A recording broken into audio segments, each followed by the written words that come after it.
Olá, então, voltados aí todos do café, vamos fazer aqui a nossa sessão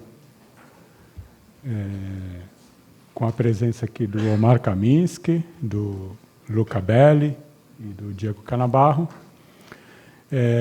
Eu vou aqui fazer o papel um pouco de moderação simples e controlar o tempo deles. Vamos debater aqui a questão comparando declaração italiana, uma notícia não tão recentíssima, mas bem recente, e o Marco Civil da Internet e toda esta discussão sobre direitos, declaração de direitos, legislações sobre direitos na internet. O Omar Kaminsky é advogado, para quem ainda não conhece, ele tem um site chamado Observatório do Marco Civil, e ele é o gestor desse Observatório do Marco Civil. Por favor, visitem o site, nós visitamos com regularidade e convido a todos que façam o mesmo. O Luca Belli, aqui do meu lado, doutor em Direito Público italiano e é pesquisador no Centro de Tecnologia e Sociedade da Fundação Getúlio Vargas do Rio de Janeiro. Já esteve conosco no Fórum da Internet no Brasil este ano e na Bahia. Mais uma vez, muito obrigado aqui pela presença, Luca. E o Diego Canabarro é advogado e doutor em Ciência Política, integra a nossa equipe de assessoria ao Comitê Gestor da Internet no Brasil. Recentemente recebeu menção honrosa da sua tese de doutorado pela CAPES. Então, vamos começar. Por favor, Omar, sua palavra, 20 minutos. Bom dia a todos. Prazer, uma honra estar aqui, falando num tema tão atual e, ao mesmo tempo, tão complicado, tão difícil. Esse evento do Comitê Gestor já está na 6ª edição, está se firmando, talvez, como o principal fórum de discussão desse tema. Tivemos aí, então, debates qualificados, muito instigantes, muito atuais. Então, mais uma vez, eu considero uma honra estar aqui, participando como indutor desta mesa, e espero poder acrescentar, então, alguns pontos aí para as suas reflexões. Também agradeço pelo convite, na pessoa da doutora Kelly e do Carlinhos também. Bem, ontem, em uma das mesas, foi mencionado que a privacidade é uma relação de poder. Então, acho que eu fui bastante feliz em trazer essa definição do Eric Hughes, no Manifesto Cyberpunk, que fala que a privacidade é o poder de revelar-se seletivamente ao mundo. Isso foi tirado da Wikipedia, do verbete sobre privacidade. E eu fiquei refletindo sobre essa definição, e eu fico pensando, será que é um poder ou uma faculdade, ou mesmo uma necessidade? O fato é que a privacidade é um direito, embora ela não esteja previsto esse termo, esse vocábulo privacidade, na nossa Constituição Federal de 1988, ela está prevista em diversos pontos, como, por exemplo, o artigo 5º, inciso 12, que fala na proteção da intimidade. Então, ela é um direito constitucional também. Só mais recentemente que ela foi inclusa em dicionários também, é um conceito relativamente novo, eu diria. Vamos lá. Também previsto no Código Civil, de 2002, no artigo 21. Então, a gente pode ver que a gente tem um arcabouço jurídico na busca da defesa da privacidade e da proteção. Aí eu fui no principal banco de dados da legislação brasileira, que é no site do Planalto, coloquei lá privacidade e retornou apenas 5 resultados. um dos quais está revogado, 2 são de menor importância, um é da época da ditadura e o outro é a nossa Lei 9296, que regulamentou justamente o artigo 5º, inciso 12. Aí a gente vai pensar, mas e o Marco Civil? Deveria estar constando nessa legislação. Então, chegamos à conclusão que, infelizmente, esse banco de dados parece estar desatualizado. Fiz uma busca no Google, no Bing, Câmara dos Deputados, Senado Federal, LexML, cada um tem aí o retorno de um número X de resultados sobre privacidade. E o Marco Civil menciona, então, 4 vezes esse vocábulo em seus artigos, o que a gente pode concluir que, até hoje, é a legislação brasileira que mais menciona a palavra privacidade. Agora, temos uma problemática aí, senhores. Nós não estamos numa situação muito estável, falando em termos políticos.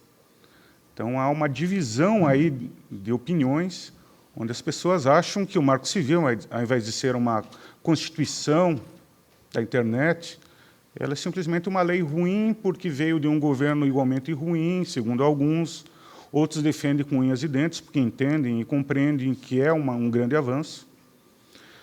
Então, fica uma situação um pouco difícil. Você já é uma lei um pouco complexa, ela não é uma lei muito longa, mas ela é um pouco complexa, principalmente para quem não é versado nas leis jurídicas.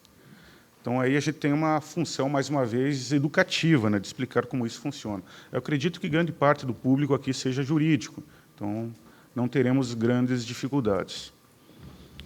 Aí, por brincadeira, aí foi criado o Marco Civil da Depressão e a gente começou a colher algumas opiniões que surgem aqui e ali no Twitter. Então, até agora, a gente tem cerca de 150 das mais variadas.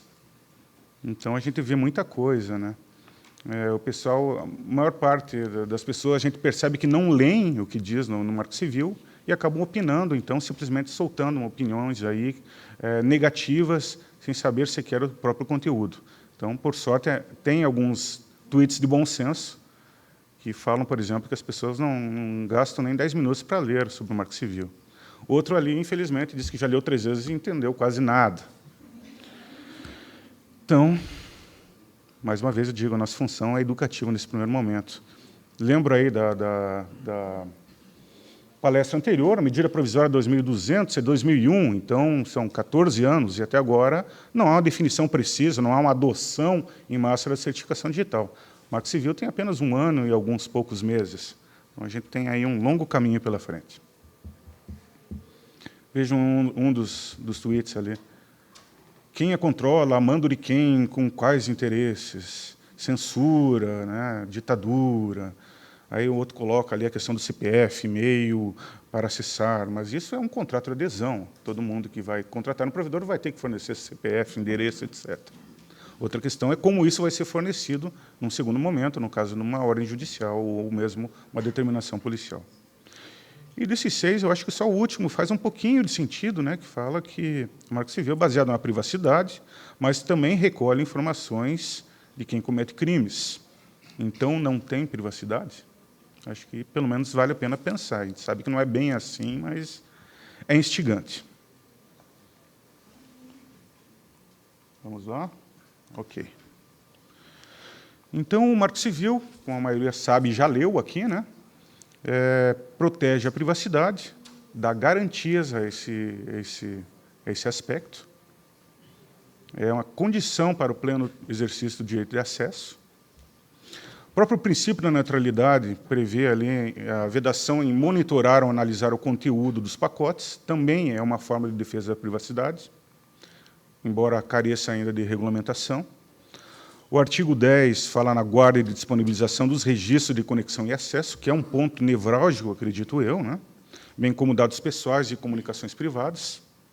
Seu parágrafo 4º já fala nas medidas e procedimentos de segurança e sigilo, que devem ser informadas, né? A questão de educação também, e atendem a padrões definidos em regulamento. Temos várias questões aí pendentes de regulamento, a ponto de ser considerado pelo menos uma decisão que eu me lembro do Tribunal de Justiça de São Paulo, que é uma norma de eficácia contida.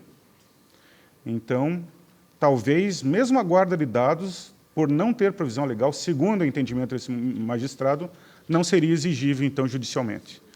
Mais uma vez, trazemos aí uma certa insegurança jurídica, então, e esperamos que a regulamentação, que, segundo o que alguns dizem, deve sair ainda minuta nessa semana, nos traga algumas luzes. Ok, então...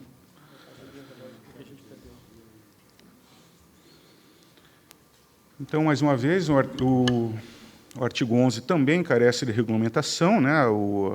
Como eles vão prestar essas informações que permitam a verificação do cumprimento da legislação brasileira, quanto à coleta, guarda, armazenamento ou tratamento de dados. Então, é ainda, pode-se dizer, uma questão pendente e bastante preocupante. E o decreto irá regulamentar aí as infrações desse artigo.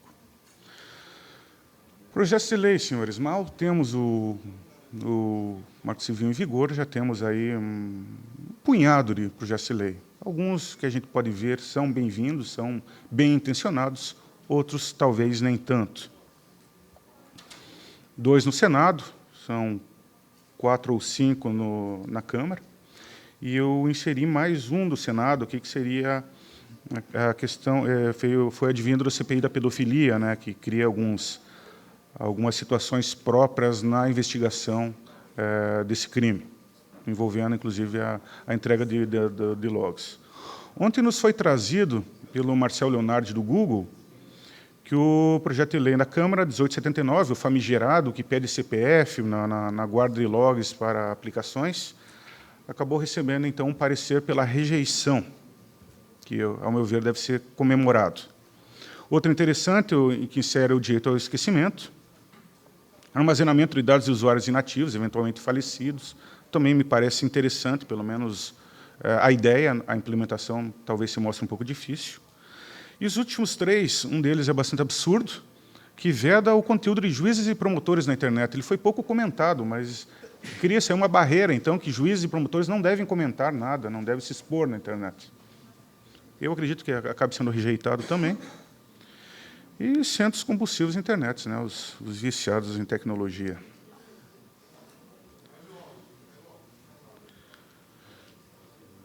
Eu trago aqui, então, um pedacinho do parecer, do 1879, que foi divulgado ontem, bastante lúcido, ao meu ver, né,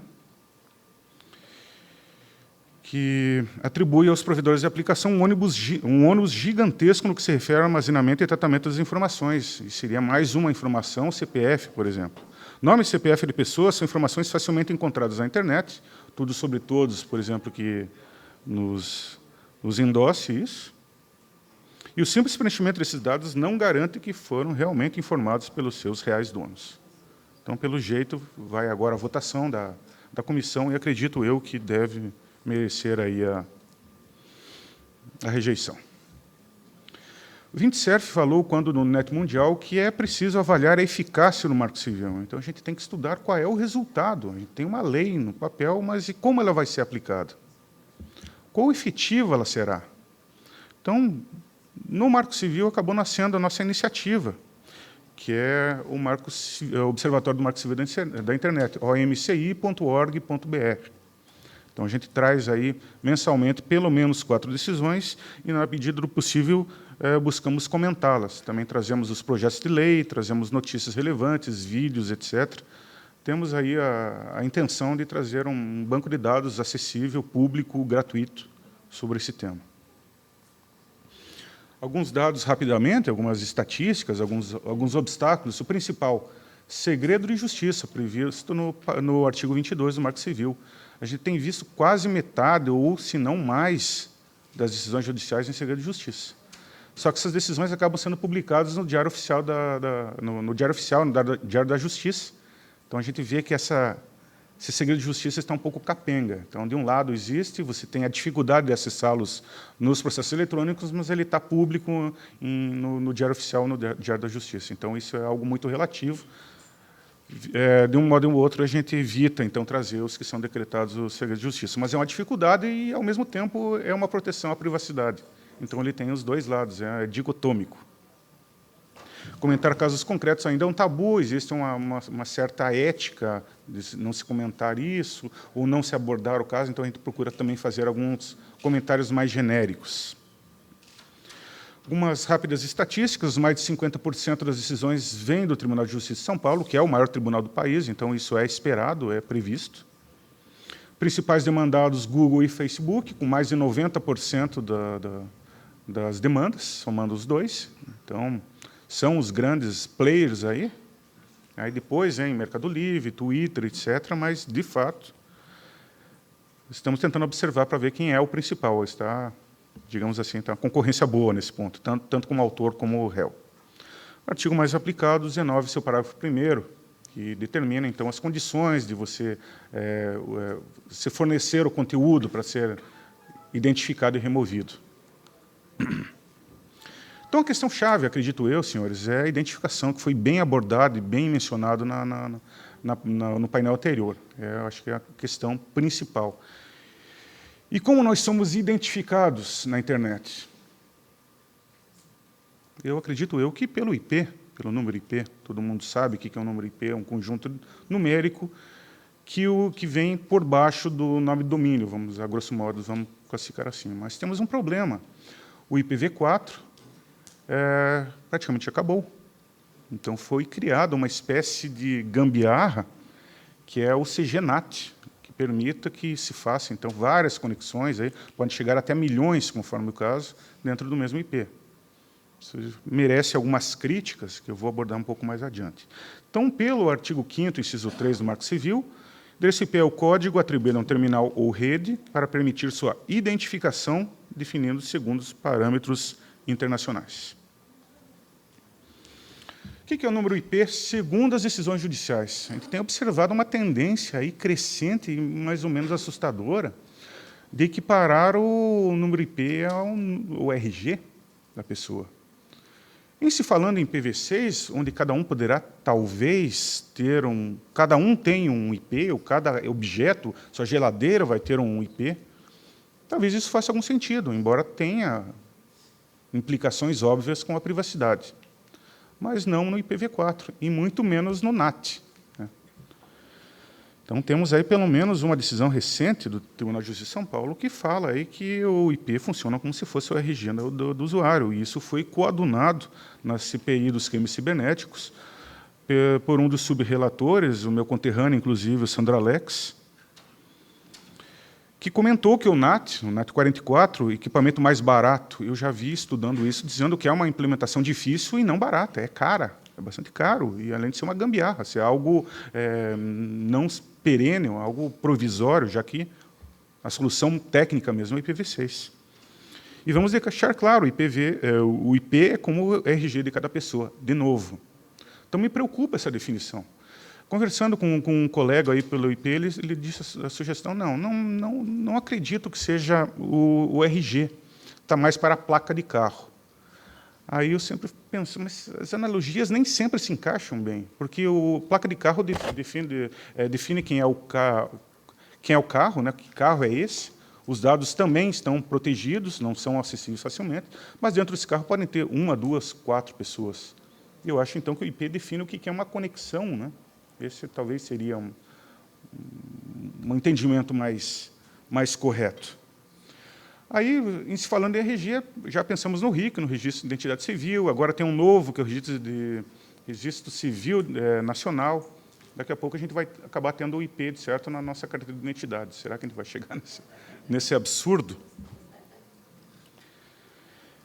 Então, a contrário do senso, temos decisões aí que falam que o número IP é apenas um número. Essa é uma decisão criminal, que fala que o endereço de protocolo não está sujeito à cláusula de reserva jurisdicional, que se trata apenas de um número cujo conhecimento não possui o condão de violar o direito constitucional à privacidade ou à intimidade do cidadão. É claro, um número apenas não é nada. Agora, a partir do momento que a gente começa a agregar mais informações desse número, começa a ficar bastante problemático.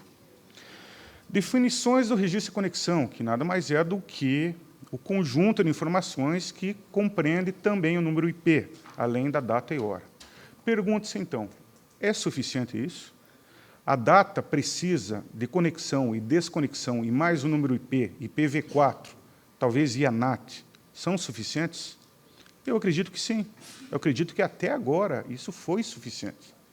Senão, não conseguiríamos desvendar nenhum crime ou tirar nenhuma página do ar ou nenhum ilícito, né? Então, tem funcionado razoavelmente bem. Eu vi um artigo dizendo que todos os e-mails que vão a juízo deveriam sofrer perícia judicial, porque nem sempre é fácil de você desvendar esse tipo de número. Qual é o IP real, qual é a data, muitas vezes envolve questões de horário de verão, etc. Então, cada vez mais a gente nota essa necessidade de quem está se especializando ou se especializou nessa área, de ter também conhecimentos técnicos. Então, nesse conjunto de informação, estaria previsto, por exemplo, a porta lógica de origem da conexão. É uma discussão nova que vem tomando corpo cada vez mais e foi mencionada também na CPI dos crimes cibernéticos, no dia 10 agora. E também em alguns julgados. Segundo esses julgados, pelo menos 2 do Tribunal de Justiça de São Paulo, falam que a porta lógica seria incumbência de guarda do provedor de conexão e não dos provedores de aplicação. Já alguns acham que tem que ser guardado tanto pelos provedores de conexão como os provedores de aplicação. Se for guardado pelos provedores de aplicação, talvez envolva uma mudança no padrão dos logs.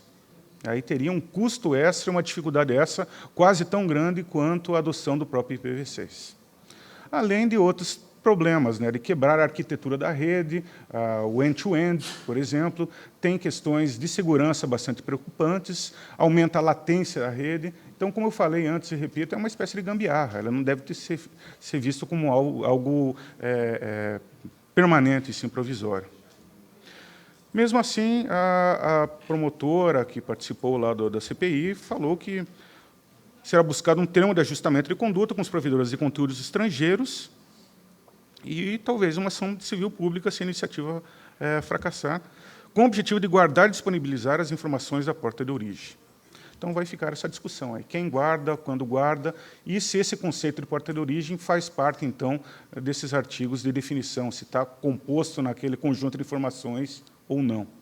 Acho que é uma das grandes discussões que vem agora. Isso foi também uma das primeiras menções que eu localizei, foi numa colaboração aí da TIM, pedindo, então, que essa porta de origem fosse incluída no Marco Civil.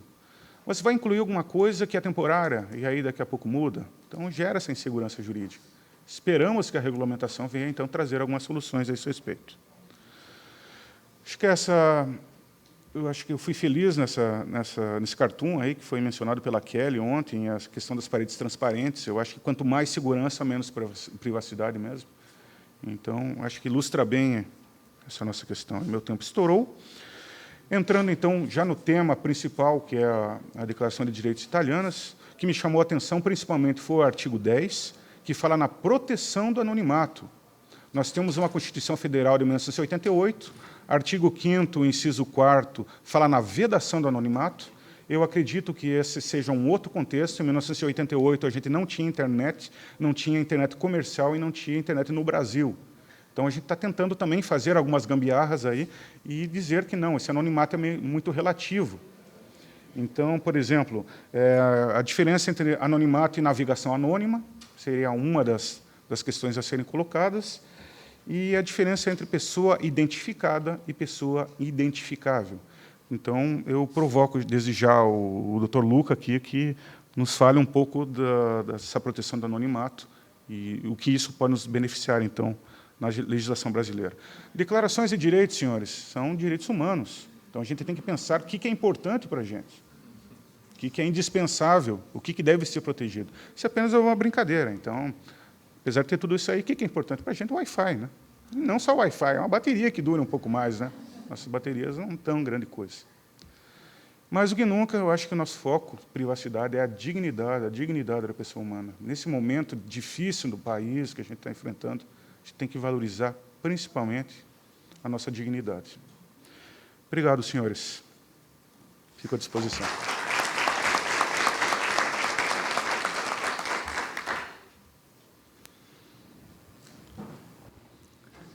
Então, agora o Luca esclarecerá aqui para a gente um pouco a declaração italiana, como é que está a discussão de garantia de direitos na internet na Itália e em outras áreas globais. Obrigado, Carlinhos. Bom dia a todas e a todos. Eu sou Luca Belli, sou pesquisador no CTS, no Centro de Tecnologia e Sociedade da FGV de Rio de Janeiro. Queria agradecer ao Niki.br, ao CGI pela organização e pelo convite. É uma honra de estar aqui com você hoje e de falar da Declarazione dei diritti in internet. Eu, no título da minha apresentação, reformulei o título dessa sessão como uma pergunta, porque garantindo direitos na internet não é algo de seguro como essa declaração, porque no Marco Civil todo mundo sabe que o Marco Civil é uma lei.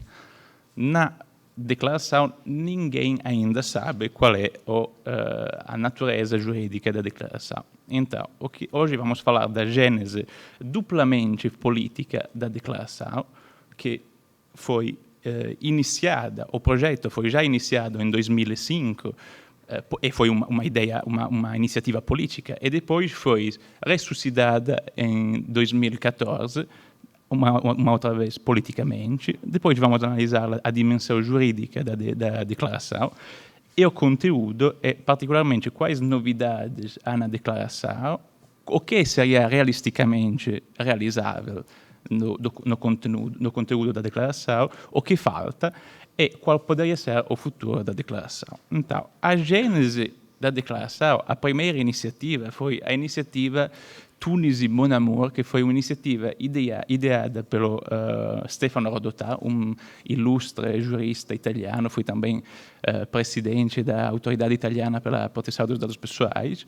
E essa iniciativa foi o embrião da Declaração Italiana dos Direitos na Internet. Foi apresentada pela primeira vez na segunda fase da Cúpula Mundial sobre a Sociedade da Informação, em Tunis, por isso que se chama Tunisi Mon Amour, a iniciativa, e chamou a atenção de várias personalidades internacionais, do Lawrence Lessig, que é o criador do Creative Commons, do Gilberto Gil, que era ministro da Cultura, e também do Richard Stallman, que é o presidente da Free and Open Software Foundation.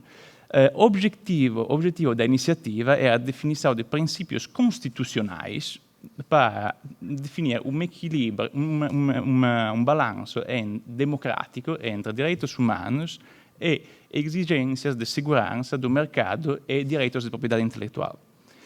O objetivo é, finalmente, evitar que governos autoritários e grandes players do mercado pudessem transformar a internet numa ferramenta de controle. E já em 2005 essa iniciativa foi bastante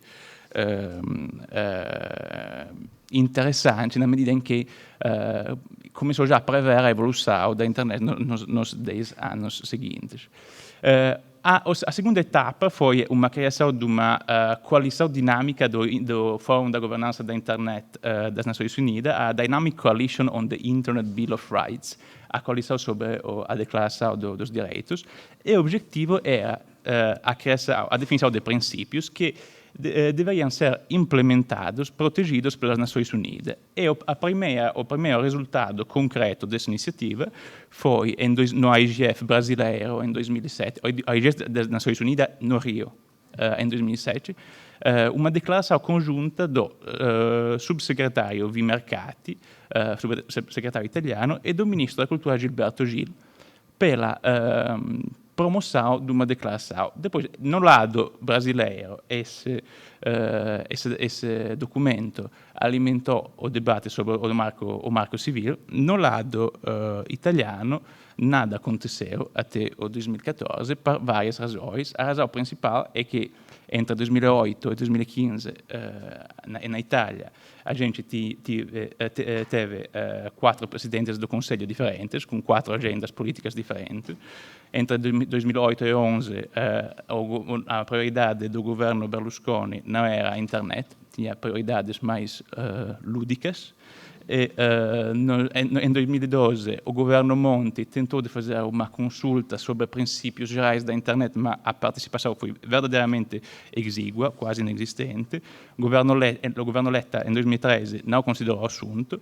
E finalmente, in 2014, il governo Renzi considerò l'assunto perché havia una convergência de elementos políticos e, em primeiro lugar, a grande visibilidade que o Brasil ganhou com o Marco Civil e o Net Mundial. Foi uma enorme visibilidade internacional pelo Brasil e o presidente do Conselho italiano, Matteo Renzi, que gosta muitíssimo da visibilidade, pensou que de propor também uma declaração, uma constituição da internet italiana. E nesse momento a Itália stava esercendo a presidenza rotativa do Conselho dell'Unione Europea, então foi uma ótima ideia de marketing do presidente do Conselho. E nesse momento mesmo a presidente da Câmara dos Deputados, a Boldrini, que antes trabalhou pela ONU, pela Organização das Nações Unidas, decidiu de lançar uma consulta pública, convidou também alguns membros do CGI para partilhar as expertise sobre como organizar consultas públicas. Mas o problema que permanece é o resultado dessa consulta pública, que foi apresentado há 2 meses na Câmara dos Deputados. Essa declaração, qual natureza jurídica tem? Na hierarquia das fontes jurídicas italiana não existe a categoria das declarações. A declaração não é uma lei, como o Marco Civil, nunca foi aprovada pela Câmara dos Deputados, é o produto de uma comissão da Câmara dos Deputados, então não pode ser categorizada como soft law, porque não há uma instituição que garante dessa declaração, e poderia devenir um projeto de lei ou poderia começar um processo de internacionalização.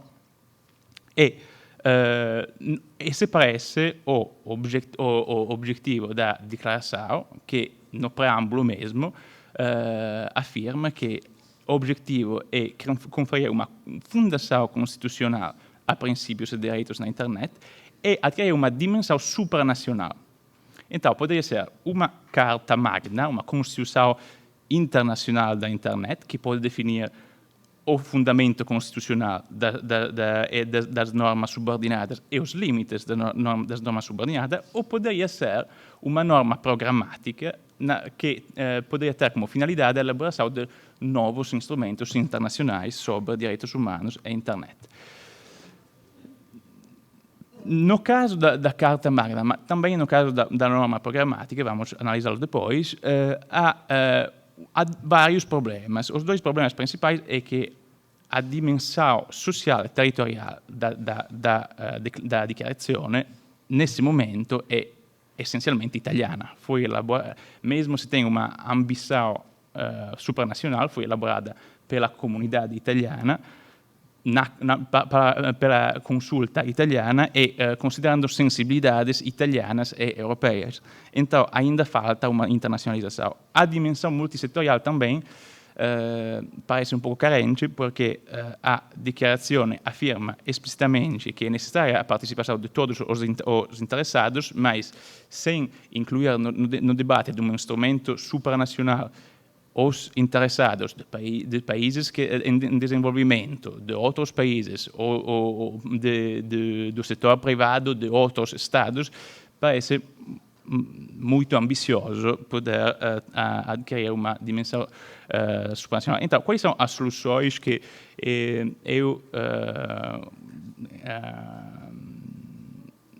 tentei de propor numa das contribuições que fiz pela consulta? Em primeiro lugar, a gente precisa de um debate internacional e multissetorial. O IGF, o Fórum sobre a Governança da Internet, em João Pessoa, é a plataforma ideal. Em segundo lugar, a gente precisa de criar uma sinergia com o que já existe, porque a declaração quer construir um texto constitucional sobre os direitos humanos na internet, mas já há uma declaração de princípios e de direitos elaborada no contexto do IGF, já há uma recomendação, a um nível europeu, uma recomendação do Conselho da Europa sobre um guia para a proteção dos direitos humanos dos usuários da internet. Já há uma iniciativa da sociedade civil, da Web Foundation, de Tim Berners-Lee, o criador do World Wide Web, que tenta criar uma magna carta da internet desde pelo menos 3 anos. E acho que foi a minha contribuição foi muito bem analisada, porque a Câmara dos Deputados fez exatamente o que eu sugeri há 6 meses, e acho que a gente tem também que parabenizar o CGI, porque foi muito persuasivo na explicação de como fazer uma consultação.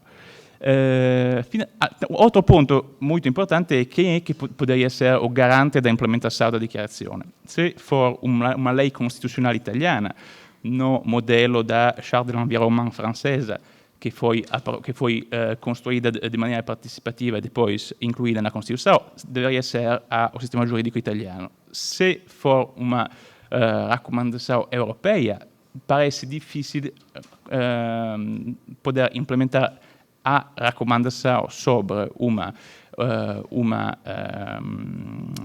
sobre a dichiarazione e a raccomandação que já existe sobre o guia para a proteção dos direitos humanos dos usuários. No sistema ONU poderia ser uma recomendação do Conselho de Direitos Humanos, mas não teria efeitos vinculantes, então poderia ser uma norma programática. E também há alguns elementos do conteúdo que não facilitam muito a aprovação de um texto vinculante ao nível internacional. Vamos analisar brevemente as novidades e o que poderia ser realisticamente realizável. Então, em primeiro lugar, o direito ao acesso. A declaração define o direito de acesso como direito fundamental, então cria um novo direito social e cria também uma obrigação positiva pelo Estado, pelos poderes públicos, de garantir todas as intervenções necessárias para a eliminação da fratura digital. Isso é excelente, mas numa situação de crise econômica atual parece extremamente difícil a realizar. Em segundo lugar, a neutralidade da rede é considerada como acesso neutro. O acesso neutro é considerado como condição necessária para a efetividade dos direitos fundamentais na internet.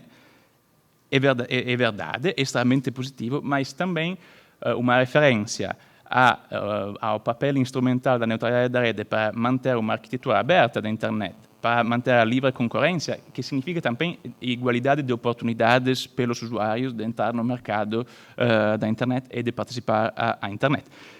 Essas referências são incluídas, por exemplo, no Policy Statement sobre a neutralidade da rede, que a gente vai apresentar no IGF, e também uma sinergia nesse sentido poderia ser interessante. O artigo 10, sobre a proteção do anonimato,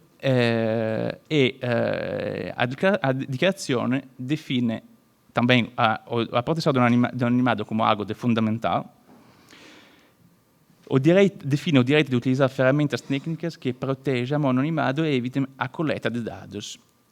E, em conformidade com o último relatório do rapporteur sobre a liberdade de expressão, David Kay, sobre a liberdade de expressão, o relatório diz que essas técnicas, essas medidas de anonimização são instrumentais para poder, pelo pleno gozo da liberdade de expressão, mas há um problema na medida em que, ao nível internacional, seria extremamente difícil ter um consenso sobre a proteção constitucional do anonimato.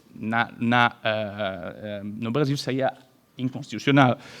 Antes de trabalhar pela FGV, eu trabalhava no Conselho da Europa e há vários países, mesmo a nível europeu, que consideram ilegal as medidas de anonimização. Então, parece muito ambicioso de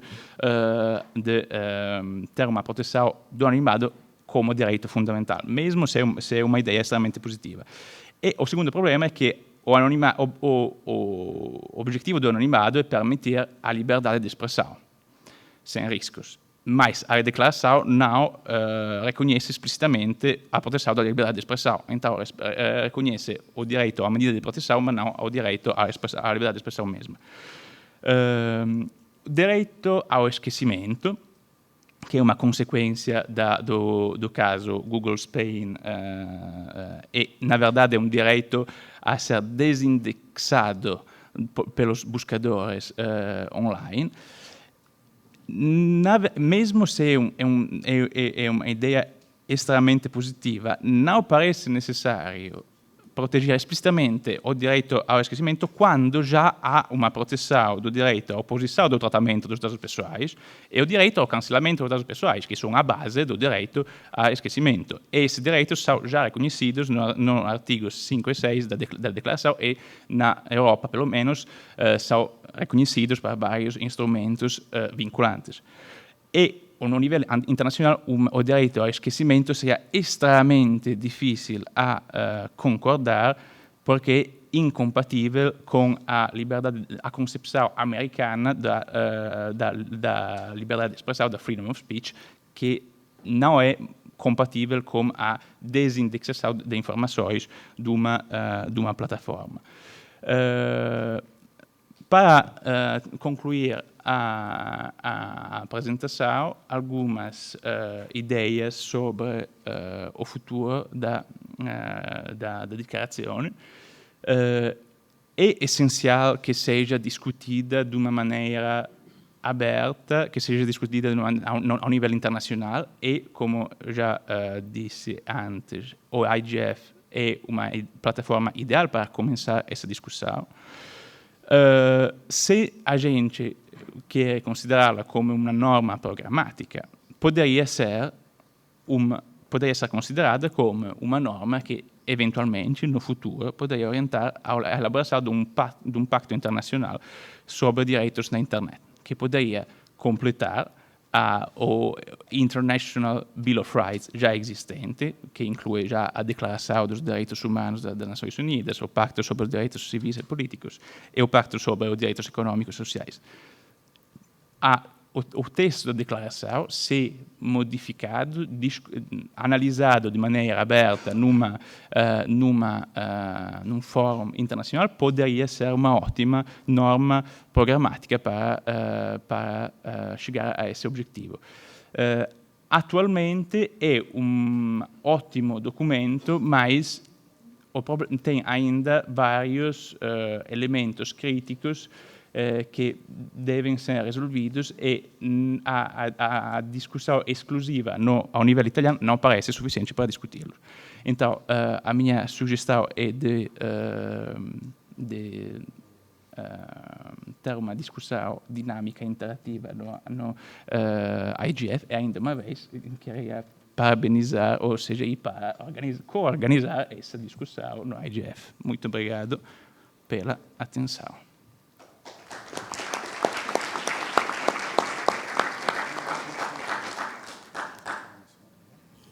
Fazer uma intervenção antes? Se for possível. Antes do Diego, o Marco, por favor, pode falar. Eu queria perguntar para o Luca o que ele vê, qual a principal contribuição do Marco Civil sobre essa lei principiológica italiana. A gente tem que, antes de responder essa pergunta, analisar como o Marco Civil foi criado e como essa declaração foi criada. E o contexto, mesmo se a origem foi a mesma, a gente tem que considerar que na Europa já vários instrumentos vinculantes existem para proteger vários dos pontos que são mencionados na declaração. Aqui no Brasil ainda não, a gente não teve um marco civil da internet. Para isso que a gente precisava de uma lei. Apesar da apreciação ou não da lei, a gente precisava de uma lei de proteção dos direitos humanos na internet. Eu acho que o marco civil mesmo pode ser utilizado para compreender qual poderia ser o resultado desse processo e para ser utilizzato come best practice, come melhor prática, não verdadeiramente pela dichiarazione, mas para outros países que querem construir marcos civis da internet.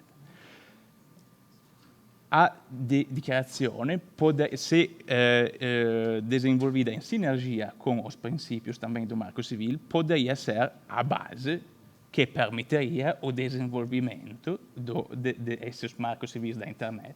E o Marco Civil mesmo e o processo que foi criado, porque a gente, os brasileiros talvez não entendem que o Brasil é uma referência internacional, global, para o processo participativo democrático de desenvolvimento de instrumentos jurídicos. Então, eu acho que, apesar do produto, a gente deve verdadeiramente analisar o processo. O Marco Civil é, com certeza, a best practice pelo processo de elaboração de instrumentos de regulação da internet. A declaração poderia ser uma declaração principiológica, uma norma programática que poderia oferecer os elementos básicos a desenvolver usando um processo participativo. Ok, Diego Canabarro, então, a sua vez agora. Eu só vou aguardar ansiosamente pela resetagem do relógio aqui na frente. Bom dia a todas e todos. Falar essa altura do campeonato é ruim por dois motivos. Em primeiro lugar, porque o Omar e o Luca trouxeram informações muito relevantes para isso. E segundo, porque sempre, vocês todos já sabem isso, é sempre muito ruim ser o que separa vocês do bife ou do brócolis que vocês vão comer daqui a pouco. E é mais difícil ainda nesse contexto porque tem um relógio que a maioria de vocês não vê aqui na frente, que fica piscando e que quando chega no finalzinho começa a constranger a gente com cores amarelas e vermelhos e tudo mais. Mas eu vou tentar, eu preciso do passador aqui. Eu preciso fazer três ressalvas antes de eu começar. A primeira delas é que eu falo na minha capacidade individual aqui. Por mais que eu integre a equipe de assessoria do Comitê Gestor da Internet do Brasil, eu só tenho capacidade de falar em minha capacidade pessoal. Isso não significa que eu exista no vácuo e que grande parte das coisas que vocês vão ver aqui, elas não tenham influência das conversas que eu venho travando com os meus colegas de assessoria, o Carlinhos, o Vinícius, a Naema, a Natália, o Juca. Mas, de qualquer forma, eu sou o intermediário responsável por essas coisas que vocês podem punir depois. Eu resolvi organizar essa apresentação e dividir ela em 4 pequenas partes, né? A primeira parte ela tem mais relação com o que falou o Omar. São 5 considerações, 5 lembretes que são muito relevantes, que a gente precisa ter em mente quando a gente faz qualquer tipo de conversa a respeito do Marco Civil.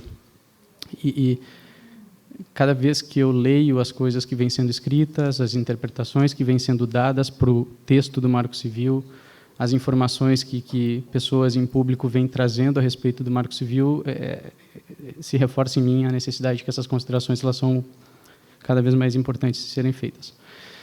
Depois disso, eu usei uma expressão do hino italiano, justamente para fazer referência àquela movimentação inicial, ao chamado que os italianos fizeram, de dizer o seguinte: vamos se unir aqui, como faziam as legiões do exército romano, em torno de uma luta para criar cartas de princípios ou estabelecer um mínimo existencial de organização das coisas em torno da internet.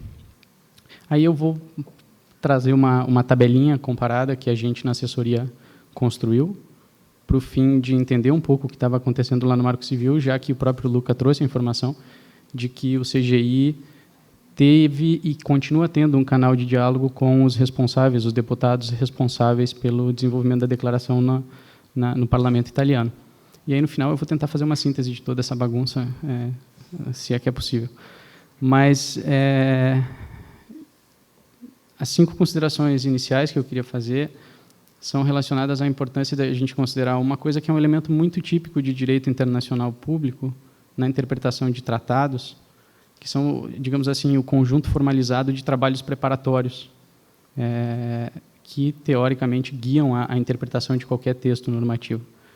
No Marco Civil, a gente tem uma porrada desses trabalhos preparatórios sintetizados, começando pelo relatório do Alessandro Molon, começando pelos registros das audiências públicas que foram feitas, e cada vez mais vem sendo qualificado o trabalho acadêmico metodologicamente sólido, que resgata um pouquinho exatamente o que é que se queria com o Marco Civil da Internet no Brasil. E disso eu derivo a segunda coisa que está na tela. O Marco Civil é o Marco Civil da Internet no Brasil. No relatório do Molon, nas entrevistas que estão consolidadas em documentos, nas audiências públicas, ficou claro que não se queria um Marco Civil da propriedade intelectual do Brasil. Não se queria um Marco Civil das telecomunicações no Brasil. No relatório do Molon está explícito que todas essas coisas que envolvem princípios jurídicos específicos, um ethos específico de formulação de políticas públicas para essas áreas precisariam ser discutidas em um ambiente completamente apropriado, e que o Marco Civil lidava com a internet.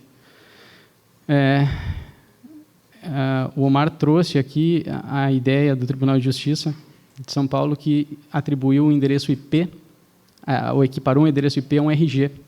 E aí ele logo depois trouxe a definição explícita do Marco Civil, que fala que o endereço IP é um endereço que identifica um terminal na internet. Para daí a gente extrapolar a vinculação de uma pessoa a um terminal é algo que merece um trabalho de continuidade, por exemplo, da investigação criminal, que não necessariamente se encerra com o texto frio da lei do Marco Civil. A internet, só para reiterar, ela é um conjunto de sistemas autônomos, logicamente estruturados e interconectados, que roda sobre todos os tipos de infraestrutura de telecomunicações possíveis e existentes em um determinado lugar, em um determinado momento. Foi por isso que eu fiz a intervenção ontem, no último painel da tarde, para fazer uma pequena correção a um dos painelistas, quando ele disse que a internet de 95 é muito diferente da internet que a gente tem em 2015. Na verdade, uma das únicas coisas, ou talvez a coisa que é mais estável em todo esse sistema sociotécnico é a internet. É o protocolo IP, nas suas duas versões, e são os protocolos de roteamento inter-AS. As tecnologias subjacentes da infraestrutura de telecom, elas eram diferentes em 95, isso sim. As aplicações que a gente usa hoje, elas são muito diferentes. E é basicamente esse o espírito do Marco Civil da Internet. Tanto é que depois eu vou trazer uma frase do Molon aqui, quando ele diz o seguinte: olha, o nosso espírito é preservar esta arquitetura da rede. Foi uma coisa que o Luca trouxe para a gente no final da apresentação dele. A gente precisa de um jeito de preservar essa estruturação de uma rede lógica em âmbito global, porque se a gente efetivamente for descer no detalhamento específico da regulamentação daquelas coisas que são propriamente paroquiais, locais, como a infraestrutura de telecomunicação, as escolhas que a gente faz em relação ao regime de propriedade intelectual que a gente dá para as nossas criações dentro dos nossos países, a gente vai estar quebrando algo que nasceu sem esse DNA, digamos assim, moderno, né, esse DNA westphaliano. E aí tem uma outra coisa que é muito importante, eu acho que se liga com o que o Luca falou a respeito da dichiarazione. O fundamento axiológico para o Marco Civil, o principal fundamento axiológico para o Marco Civil é o decálogo de princípios do CGI, que tem um status jurídico muito parecido com o da declaração, guardadas as circunstâncias em que o Luca diz, olha, na Itália a gente tinha um marco de leis e ordenamentos jurídicos muito mais consolidado do que nós aqui no Brasil tínhamos, né, nessa época. E por que isso é importante? É porque a gente não pode perder de vista este fato, esta modalidade de normatividade que existe dentro do direito, e eu vou voltar a isso nas conclusões. A outra coisa mais importante desses prolegômenos, eu nunca achei que eu fosse usar essa palavra na vida, mas é essa ideia de que no momento em que a gente vive com esta tecnologia disponível imiscuída na nossa realidade, a gente precisa compreender o conceito de multissetorialismo como sendo um elemento fundamental para a forma com a qual a gente faz política pública hoje. Se na década de 90 a gente ganhou muito com a abertura de canais de participação em alguns municípios do Brasil, com orçamentos participativos, por exemplo, hoje a gente já tem modelos de participação multissetorial que podem ser inspirados no modelo do Marco Civil. E aí eu só queria terminar com uma frase dita pelo Demi, não é a Demi Moore nem a Demi Lovato que ele falou ontem, mas é o Demi Gaetko, dizendo o seguinte: a gente precisa partir de um pressuposto fundamental, é de que a gente não vai resolver todos os problemas do mundo com o Marco Civil da Internet. O Lucas já trouxe isso muito bem para vocês. Tem um detalhe que eu gostaria de acrescentar à fala dele, a respeito da Cúpula Mundial para a Sociedade da Informação. A cúpula foi o momento em que as pessoas pararam, os grandes líderes mundiais, a sociedade civil, as empresas pararam para discutir de que forma a gente pega as tecnologias da informação e da comunicação e agrega elas à busca das metas do desenvolvimento do milênio. E a fase final da cúpula aconteceu na Tunísia, que continua sendo, e sabe-se lá para onde vai, depois da Primavera Árabe, um regime repressivo. E o ímpeto inicial para os italianos, quando eles fizeram aquele chamamento, foi o de fornecer elementos exógenos para que eles resistissem a todo tipo de vigilantismo, repressão no âmbito doméstico da Tunísia. E isso isso floresceu no âmbito da governança global da internet com essa proliferação sucessiva de cartas de direitos que o Luca trouxe para a gente aqui, inclusive com a consolidação de uma coalizão dinâmica dentro do próprio IGF para discussão de princípios para a internet, e que levou ao Brasil e à Itália, já em 2007, a assinar uma declaração conjunta. Se lá no início a ideia era de resistência ao poder das corporações, públicas ou privadas, em 2007, talvez pelo componente Gilberto Gil, a nossa ênfase foi muito mais culturalista, e ela foi uma ênfase muito mais voltada para os aspectos que vinculam privacidade, multiculturalismo, expressão da própria identidade. E aí, bom, quando aconteceu o Encontro Net Mundial, do qual eu falo no fim, se fez um levantamento preliminar de quantas dessas iniciativas de cartas de direitos fundamentais em nível nacional, regional e global, elas vinham sendo desenvolvidas nos últimos anos. E bom, a gente está beirando as centenas de iniciativas com naturezas jurídicas distintas, com escopos de aplicação que são completamente diferentes. E nesse contexto, o Net Mundial, para o plano global, tentou consolidar um conjunto uniforme de meta-princípios para orientar o futuro desenvolvimento de todas essas coisas. O Brasil e a Itália, nos seus âmbitos domésticos, em uma espécie de continuidade desse processo, eles tiveram trajetórias muito diferentes. A trajetória que o Luca trouxe para a gente da Itália, a trajetória que nós todos conhecemos em relação ao Marco Civil nas suas duas fases, na fase pré-legislativa e na fase dentro do parlamento. E quando a gente compara, eu vou entrar agora mais na onda de comparar essas duas coisas, quando a gente compara as motivações para isso tudo, tem uma das definições, uma das motivações apresentadas pelo Tim Berners-Lee foi a ideia de que no passado a gente não tinha ameaça e nossas liberdades elas estavam mais bem garantidas, e hoje a gente está com essas liberdades crescentemente ameaçadas. Isso é verdade por uma interpretação.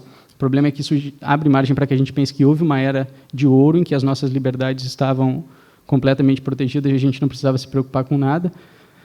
E um segundo é que ela ignora uma coisa que o Lawrence Lessig trouxe para a gente no código. Ele provou por A mais B que o código que a gente implementa nas nossas aplicações, que o mercado e a forma com a qual o mercado se desenvolve, eles são modulações, constrangimentos à conduta tão fortes quanto a de legislações. É por isso que eu acho que a gente precisa dar crédito para um cara bem velho chamado Tucídides, que foi um historiador que vivenciou a Guerra do Peloponeso, e ele escreveu a seguinte pérola, que é o corolário de toda a política internacional. Quem pode, quem não pode, se sacode. Ou seja, os fortes fazem aquilo que eles podem fazer e os fracos fazem aquilo que eles devem fazer para continuar sobrevivendo. E eu acho que várias das pessoas que já trouxeram essa perspectiva para a mesa deixaram muito claro que a gente precisa de um conjunto fundamental de regras, independentemente do grau de normatividade que elas tenham, para organizar toda essa bagunça. A declaração dos italianos, nas notas introdutórias, traz isso dizendo o seguinte: olha, na Far Web, né, no Far West Web, a gente tem uma situação de anarquia, e essa situação de anarquia é ruim. E o Molon trouxe o reforço de que a gente precisa garantir que a internet continue funcionando desse jeito instrumental para garantir outras liberdades fundamentais e todo o resto. Eu não vou entrar nisso aqui. E eu vou direto para uma comparação um pouquinho mais estruturada a respeito do escopo de cada uma dessas normas. É muito ingrato ter que comparar dois instrumentos com normatividades distintas. Comparativistas de direito comparado vão me matar agora, meus colegas de política comparada também vão fazer isso. Mas a gente precisa ter algum grau comum para entender exatamente como essas motivações estão presentes, tanto no caso, as motivações que eu acabei de apresentar estão presentes tanto no caso do Marco Civil quanto no caso da Declaração Italiana, e principalmente de que forma uma comparação estruturada entre as duas coisas permite entender as diferenças que o Luca apontou no início da fala dele. A declaração é uma declaração e o direito italiano nem comporta uma declaração como tal. Talvez, se a gente extrapolar isso para a lógica do direito internacional público, a gente possa entender a declaração como uma norma de soft law, uma norma mole, né, que guia e ajuda e auxilia a interpretação, a criação e a implementação de outras normas. É um pouco do que o decálogo do CGI se propôs a ser quando ele foi criado, a partir de conversas que se iniciaram por alguns conselheiros em 2006. A gente, lá na assessoria, registrou apresentações de slides em que já se falava sobre princípios fundamentais para uma internet global, aberta e interoperável, que datam de 2006, uma apresentação do DEM e outra apresentação do CA. Em 2007 começou a luta, que durou até 2009, para conseguir se consolidar uma carta única de direitos, de princípios para governar o uso e a governança da internet no Brasil. E é aí que a gente chega aqui, nisso tudo. Então, o Luca trouxe muito bem alguns dos direitos que são novidades, que são reconhecidos como direito na declaração dos italianos. Não é? Eu acho que eu passei demais. Isso. Ops, passei muito. Aqui. Em síntese, quando a gente compara os fundamentos, os princípios, os objetivos da declaração com todas aquelas coisas que a gente apresenta como sendo os fundamentos, os princípios, os objetivos listados no Marco Civil, as coisas se assemelham muito. A gente precisa ser um pouco mais detalhista em relação ao Marco Civil, porque o Marco Civil ele tem uma situação de enumeração muito mais ampla e ele tem um formato legislativo que a declaração não guarda e, portanto, a declaração tem um texto muito mais complexo e muito mais, digamos assim,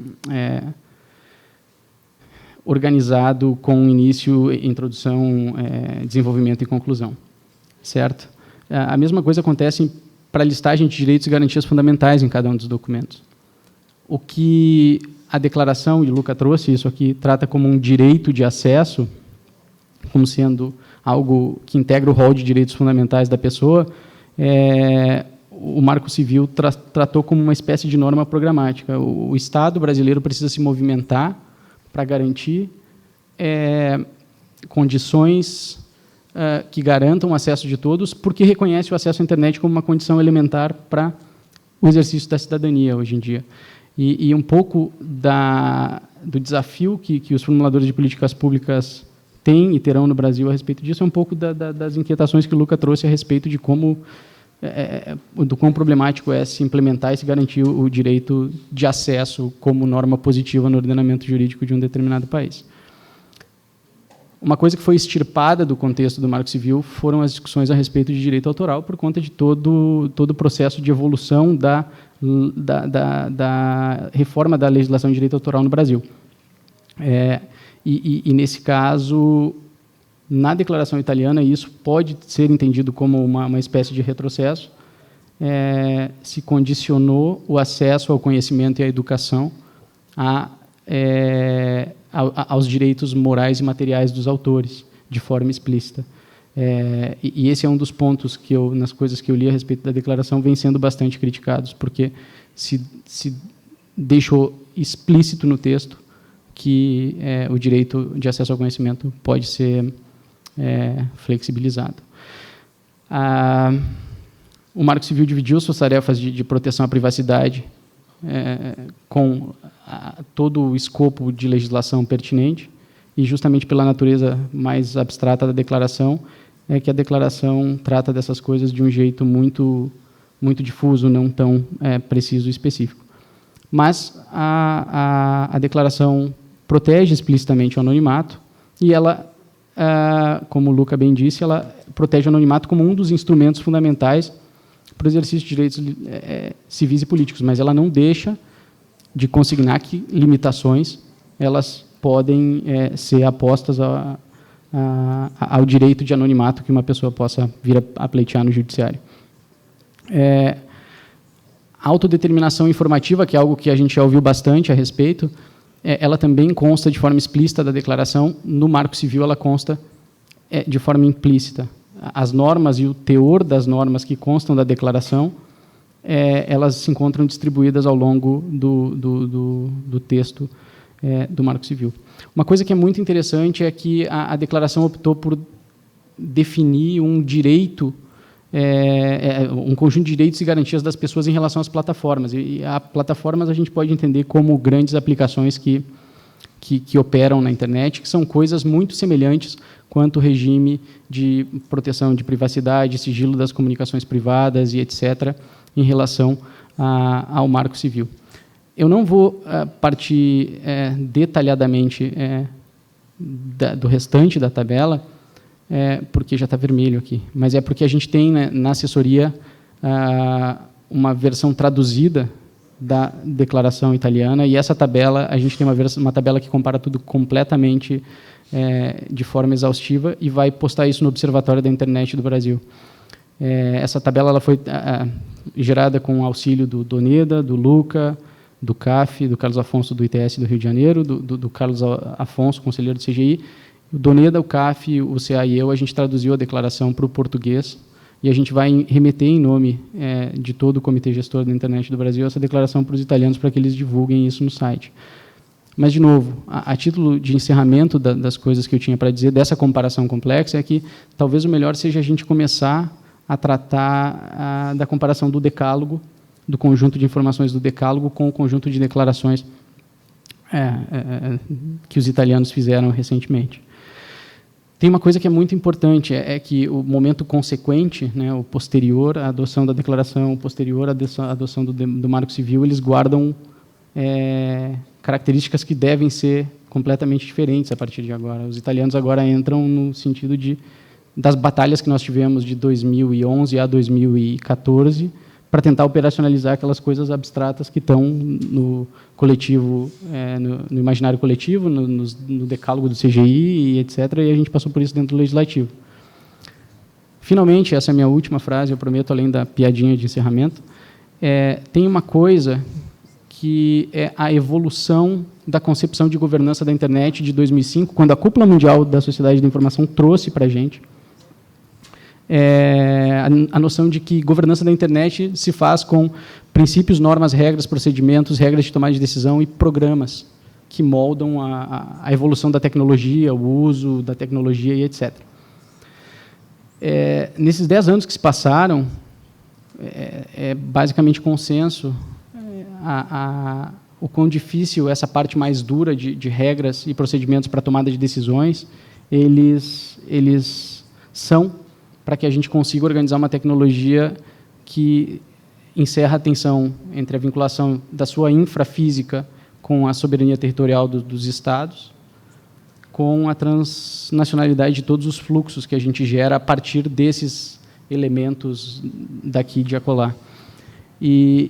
Mas se reforçou nesses últimos 10 anos essa noção de que os elementos mais soft, os elementos mais principiológicos, axiológicos, normativos, eles são algo que devem ser cultivados e que podem ser cultivados para que, a partir deles, a gente extraia modelos de boas práticas e modelos de regulamentação mais dura, como o Brasil conseguiu fazer a partir de 2014. Na prática, a gente não tem como projetar qual é o futuro do Marco Civil, diante da quantidade de absurdo que o Omar mostrou no início da apresentação dele.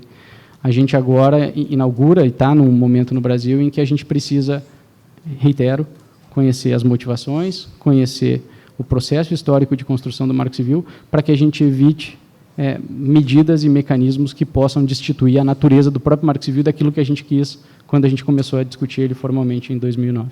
Obrigado.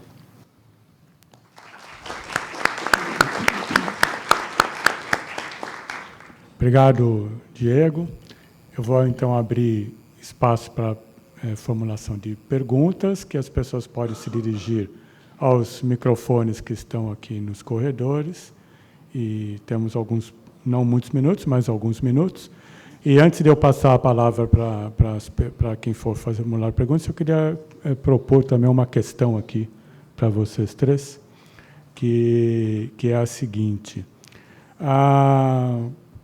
Penso que há 2, 3 anos, aproximadamente, falava-se muito, nós víamos muito no noticiário e nos debates, nos fóruns especializados de discussão sobre a internet, o acesso à internet como um direito fundamental.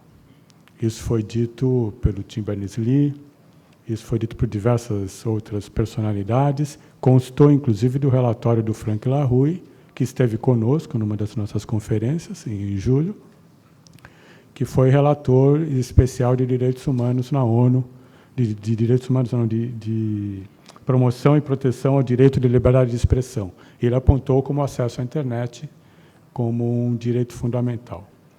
Passada essa fase, eu vejo que, se considerar aqui a nossa conversa, né, Brasil e Itália, consagrando marcos, declarações, como o decálogo, como o nosso decálogo do CGI, como garantia de direitos na internet. Tem um salto mesmo, esse pulo é isto, entender o acesso à internet como direito fundamental é estabelecer marcos de garantia de direitos na internet. E complemento também com acabo de pegar aqui do livro do Tim Berners-Lee.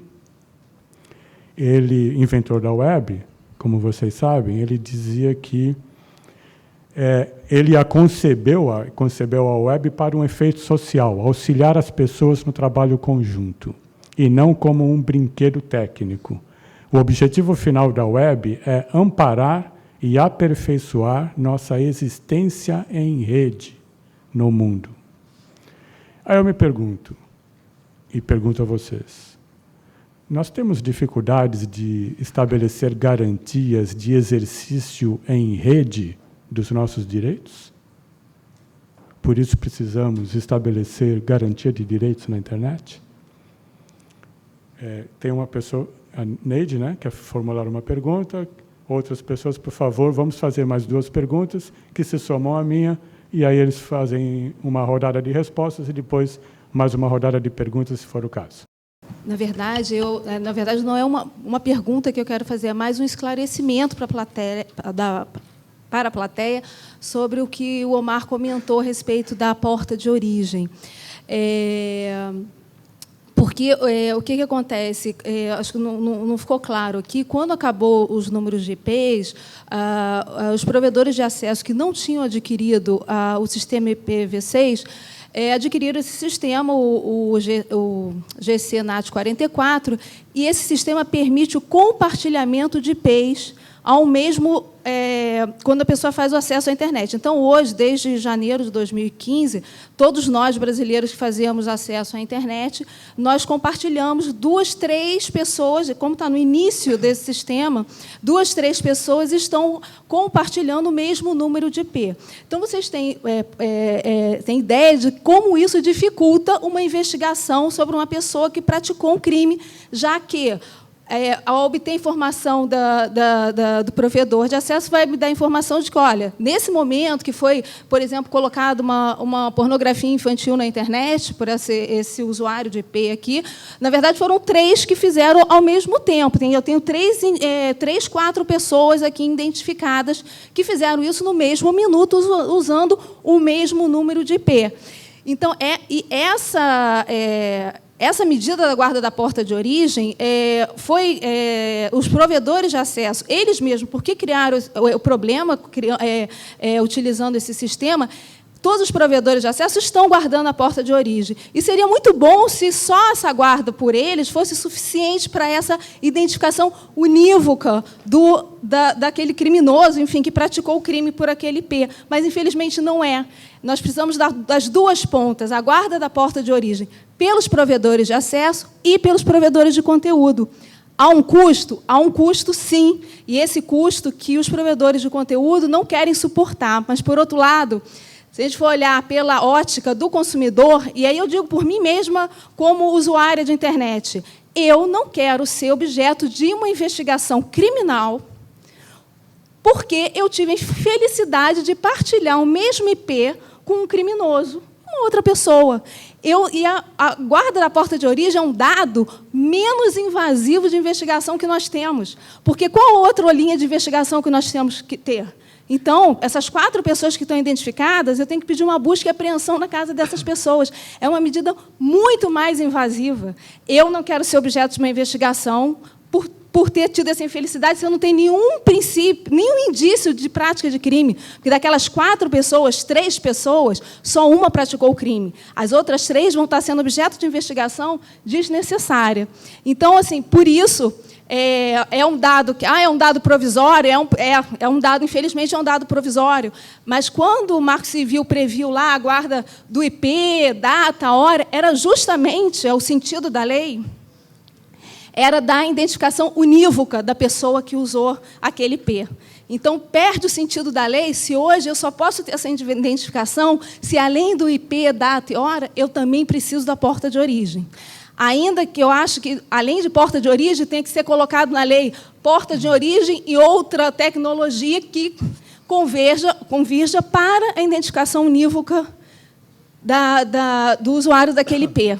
Entendeu? Então, essa é o sentido de nós estarmos querendo. Acho que, quando ele falou a promotora que instaurou o procedimento, estava se referindo a mim, porque fui eu, como coordenadora do GT de Crimes Cibernéticos.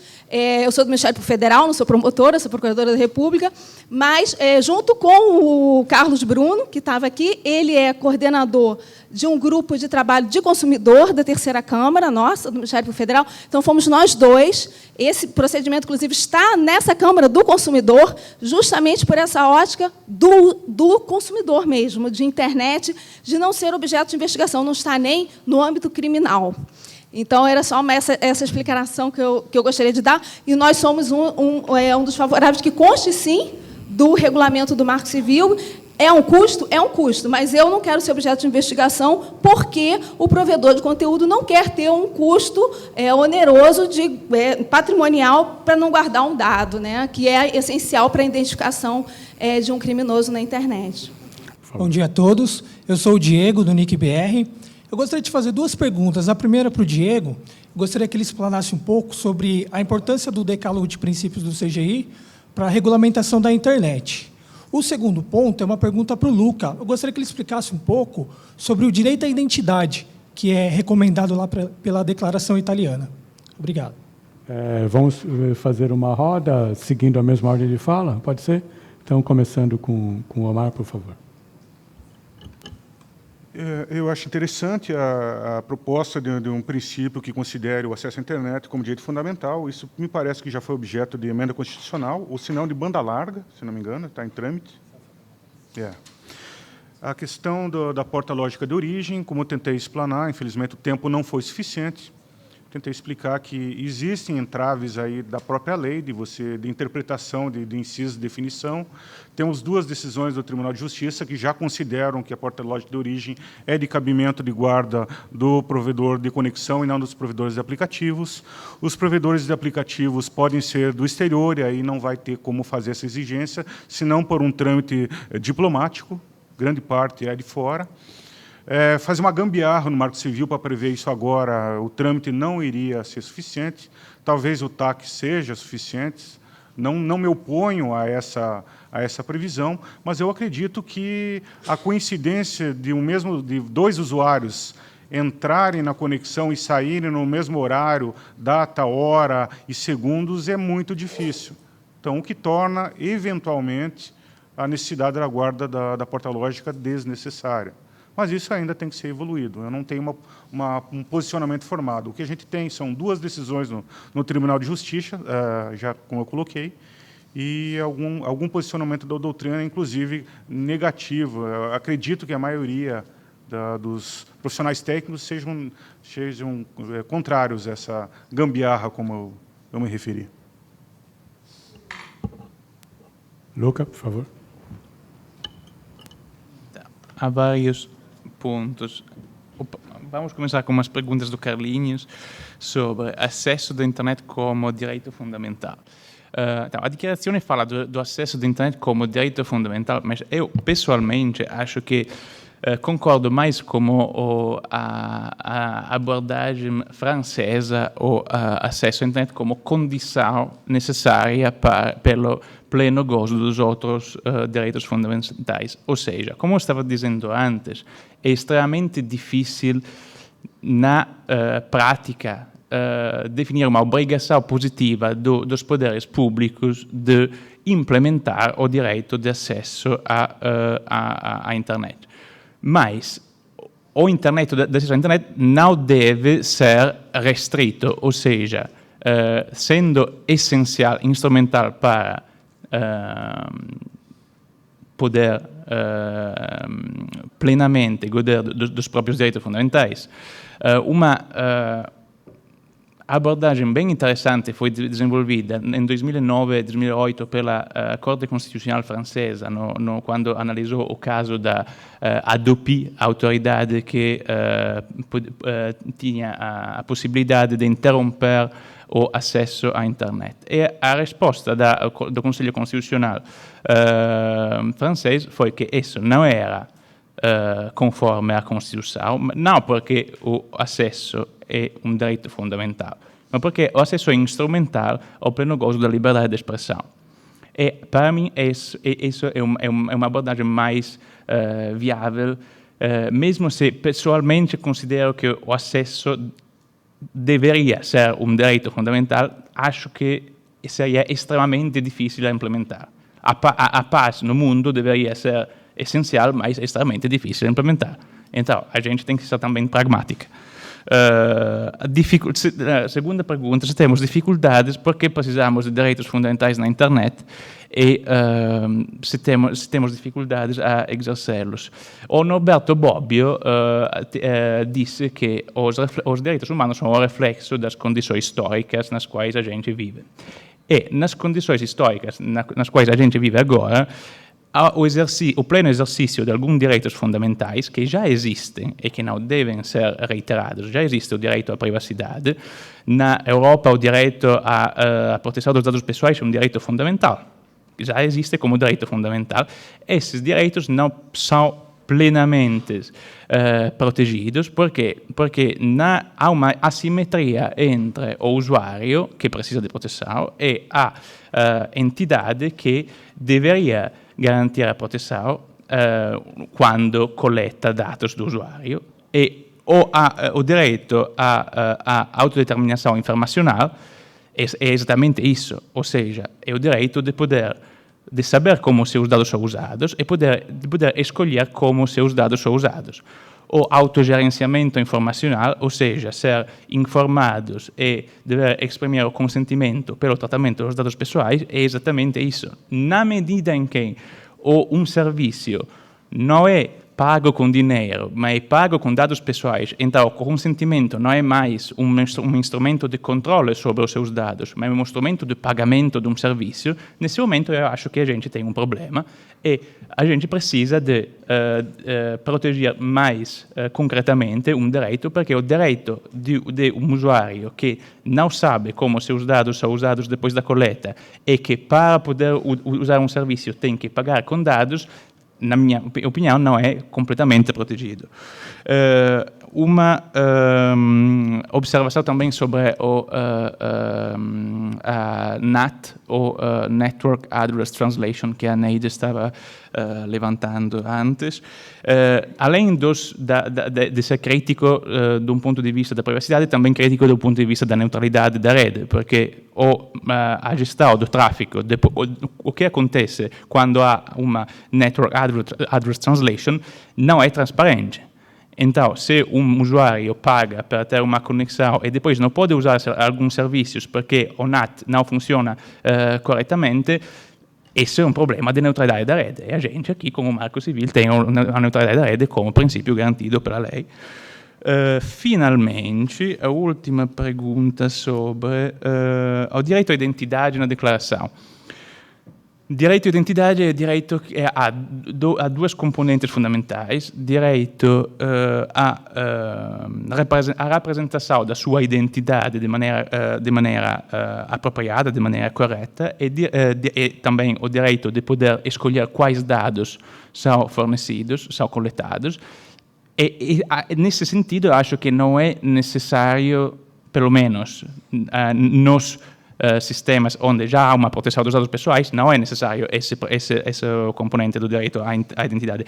O que é necessário é outra componente do direito à identidade, que o direito de conhecer como seus dados são tratados pelos algoritmos. Uma transparência nos algoritmos é necessária, eu acho. O que é difícil é definir como essa transparência pode ser implementada completamente. Desculpe para falar muito. Imagina. Diego, por favor. Não, que isso me ajudou, porque eu também vou falar muito. Mas eu vou tentar organizar tudo que foi dito. Eu acho que eu gostaria só de começar pelo desafio que o Tim Berners-Lee trouxe, né, com a citação que o Carlinhos leu para a gente. Poucas pessoas escreveram isso, um número menor ainda de pessoas leu isso, mas provavelmente a internet trouxe para a gente o maior desafio de coordenação da ação coletiva que a humanidade já enfrentou. Não sei se no início o problema era construir um dique para irrigar uma determinada plantação. A gente hoje vive um problema muito parecido com o problema que o professor Pedro trouxe na apresentação dele de organização de coisas que vão desde a nossa identidade, a forma com a qual nós nos expressamos e a construção exógena dessas identidades pelos outros, até a administração de recursos tecnológicos em diferentes países. Então, teoricamente, se a gente partir do pressuposto de que toda a humanidade já está integrada em rede há bastante tempo, desde que os impactos transfronteiriços de coisas como poluição e até mesmo desastres naturais, eles ligam a gente em uma rede, o desafio não é especificamente de fazer a gente existir em rede. O desafio é a gente fazer existir de um jeito harmônico, que não seja bruto, cruel, solitário e esmague nossos crânios, como o Thomas Hobbes disse que seria a vida num lugar sem qualquer tipo de regra ou sem qualquer tipo de organização social. Esse é o principal problema, e foi basicamente por isso que eu gostei de estudar e resolvi seguir uma carreira acadêmica com governança da internet, para tentar dar uma resposta de como a gente organiza tudo isso. De vez em quando isso me tira o sono, de vez em quando eu não consigo dormir nem comer, preocupado com isso, mas no resto das vezes a vida segue. Agora, tem uma coisa relativa ao direito de acesso à internet que precisa ser colocada em perspectiva. A gente consagrou direito a telecomunicações ao longo do século XX, mas em nenhum momento no âmbito das relações internacionais se reconheceu o direito de um país ter acesso ao grid de telecomunicações do outro, como elemento do direito internacional. Na Conferência Internacional para as Telecomunicações em Dubai, eu acho, 2012, a principal grita de alguns países africanos era o fato de que eles são incessantemente dropados de recursos que estão conectados à internet por sanções econômicas advindas dos Estados Unidos. Então, me parece que o reconhecimento da internet como o acesso à internet como é fundamental para o exercício de outros direitos que já estão consagrados, ele é muito mais factível, viável e frutífero do que o acesso à tecnologia em si, porque isso encerra problemas de controle desse acesso à tecnologia que transcendem nosso interesse. Mas, bom, isso é uma conversa para o bar, Carlinhos, a gente pode continuar conversando sobre isso depois. Sobre a questão da porta de origem, eu vou ser muito breve, mas uma forma de conectar essa questão ao que eu falei é o fato de que o parágrafo 1º do artigo 10 fala explicitamente que o responsável pela guarda dos logs, né, para ser mais sintético, só vai disponibilizar esses recursos de forma autônoma ou associado a dados pessoais ou outras informações que possam contribuir para a identificação dos usuários. O Molon, no relatório dele, ele explica que esse ou outra, e não, vírgula, que contribuam para a identificação da pessoa, tem uma razão de ser. A gente precisa conhecer essa razão de ser. Ele disse o seguinte, olha só, e ele foi para o espírito do artigo 5º, o endereço IP é o endereço que identifica terminais. Ah, bom, mas se esse endereço está me indicando para 3 ou 4 terminais, de novo, o Marco Civil não vai resolver todos esses problemas.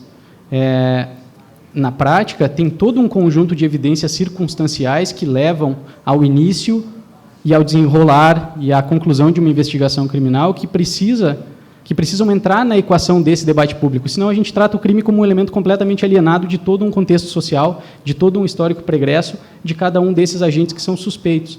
E eu ouvi de vários agentes de entidades de law enforcement, a frase seguinte, ipsis literis, nenhum cidadão brasileiro tem direito a não ser investigado.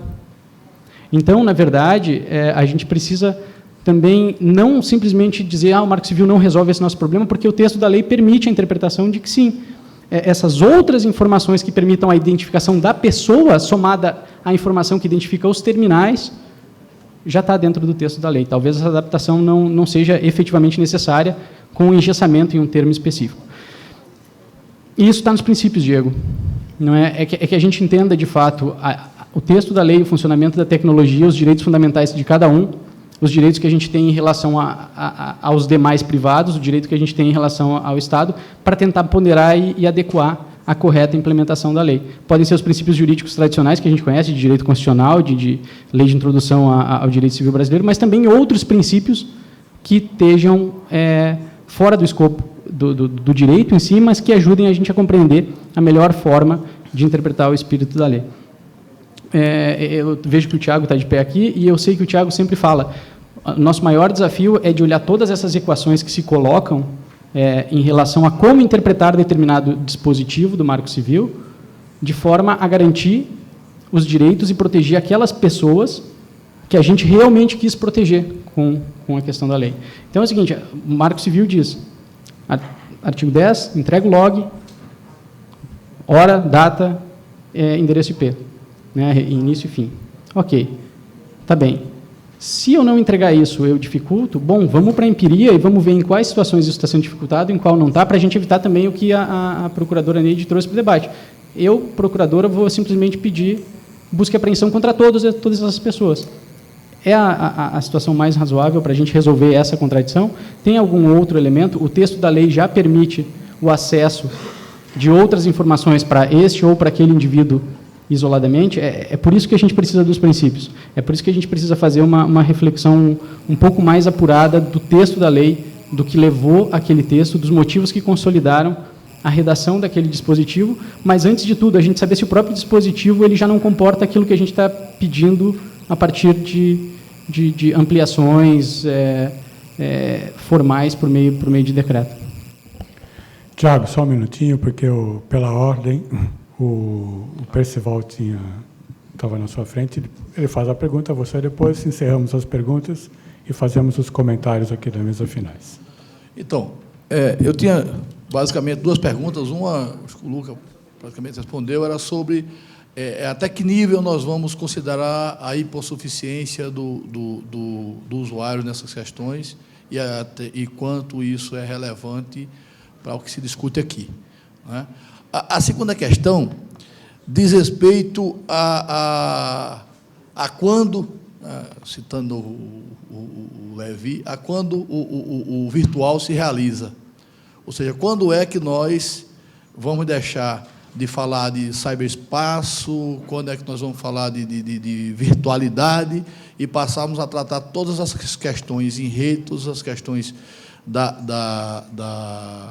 do mundo cibernético, como questões do mundo real. Tá? Então, eu digo isso o seguinte, porque não só no Marco Civil, acho que o Marco Civil, como essa norma geral, ela é orientadora, tal, mas nas normas que se apresentam em torno do Marco Civil, na sua própria regulamentação, há um clamor quase para que se resolva todos os problemas que não estão resolvidos no ordenamento jurídico convencional, resolva-se a partir da internet, como se todos os crimes fossem na internet. Na verdade, eu tenho uma maior dificuldade em identificar o que é crime da internet.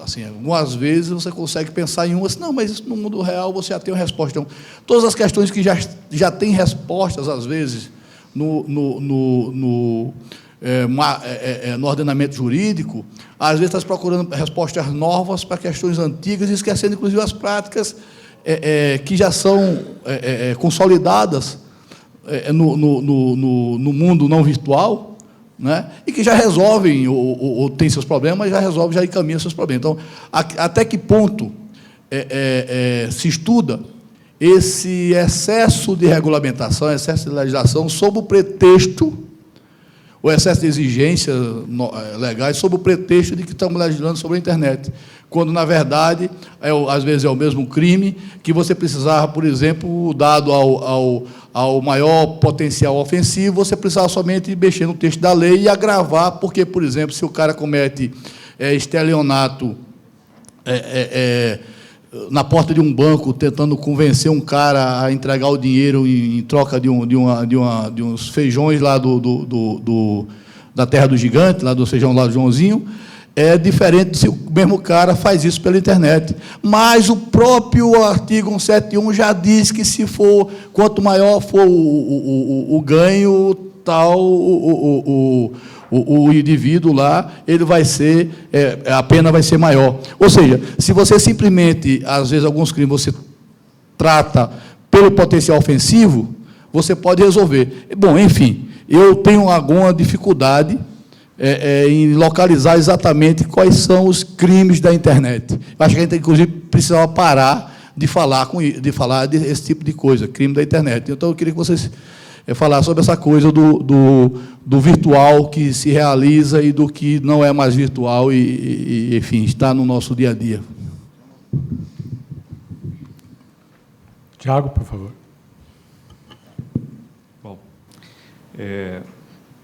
Bom, não quero avançar muito sobre o horário do almoço, apenas para lançar umas 2, 3 questões para a gente refletir sobre essa questão da guarda de logs, marco jurídico institucional, etc. Eu não tenho um número exato de quantos países regularam a guarda de logs, mas eu tenho certeza que são pouquíssimos. Até porque a maioria dos países não precisam de logs. Os documentos do Snowden provaram isso. Eles interceptam o fluxo das comunicações, eles guardam todos os dados que trafegam na rede. E não são só os Five Eyes. Quando a gente pensa no Snowden, no escândalo da NSA, a gente sempre lembra dos Five Eyes. Estados Unidos, Inglaterra, Austrália, Nova Zelândia e Canadá. Mas existem uma segunda classe de países, que são 14 países, que têm algum tipo de acesso às informações que são coletadas pelos Five Eyes.